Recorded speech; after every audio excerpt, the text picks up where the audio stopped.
आज आमर दाबी है डीपीसीएल करेन्ट डिपार्टमेंट को घर उपभोक्ता को 300 यूनिट मागणा बिजुली देवु बोली बीजेपी सरकार कही।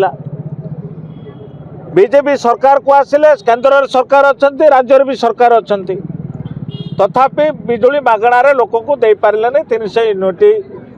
नंबर 1 नंबर 2 है कृषक मान कृषि लिफ्ट इरिगेशन रे पंप्स जो पानी व्यवहार करा जाउछि तापाई मध्य बिजुली कर को ताकू प्रत्याहार करबा पाई कांग्रेस पार्टी दाबी करुछि।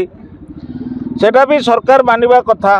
अतिरिक्त सिक्यूरिटी डिपोजिट को मध्य अहेतुक भाव में बढ़ाउछंती तेणु से सिक्यूरिटी डिपोजिट को मध्य ताकू समीकरण करी ताकू बंद करा जाऊ प्रत्याहार करा जाऊ। स्मार्ट मीटर को विश्वसनीयता एपर्यंत उपभोक्ता मान पाखे अंधार घर घूरी बुलूचंती जे स्मार्ट मीटर आमको केते भाव सी आमको सुरक्षा देव तापर सन्देह घर भीतर अच्छा।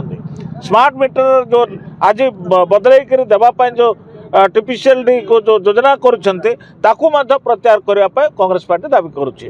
आमर जी मोहना निर्वाचन मंडली रे जहाँ जहाँ अभयारण्य भीतर अच्छा तुरंत केबल माध्यम हो को माध्यम हो कौन से हाथी ना कि बाघ ना कि भालू ना कि ना मनीष मैंने अच्छा तेणु तुरंत करेन्ट देवाई माणिकपुर पंचायत रु ढेपागुड़ा पंचायत रु आरंभ कर आपणकर सियालटी पंचायत रु आरंभ कर पुरापाड़ी पंचायत रु आरंभ कर चंद्रगिरी पंचायत रु आरंभ कर अनगा पंचायत रु आरंभ कर एमती बहुत किसी पंचायत आमर करडमा पंचायत पर्यंत खारीगुड़ा पर्यंत अच्छी करेन्ट आज पर्यंत पाई पारि नांती।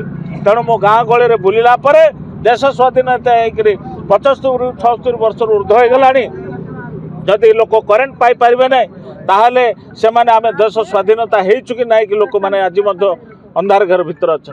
तेणु आशा करुचु आज रैली रे आज वार्ता आज धारणा कांग्रेस पार्टी तरफ जिला कांग्रेस सभापति भाव में विधायक भाव में मोर गजपति जिलार कांग्रेस कमिटर समस्त कर्मकर्ता ये छात्र कांग्रेस युवा कांग्रेस महिला कांग्रेस टाउन कांग्रेस समस्ते आज यही विक्षोभ में अंशग्रहण कर आशा करुचु दाबी को सरकार मानि नेबे।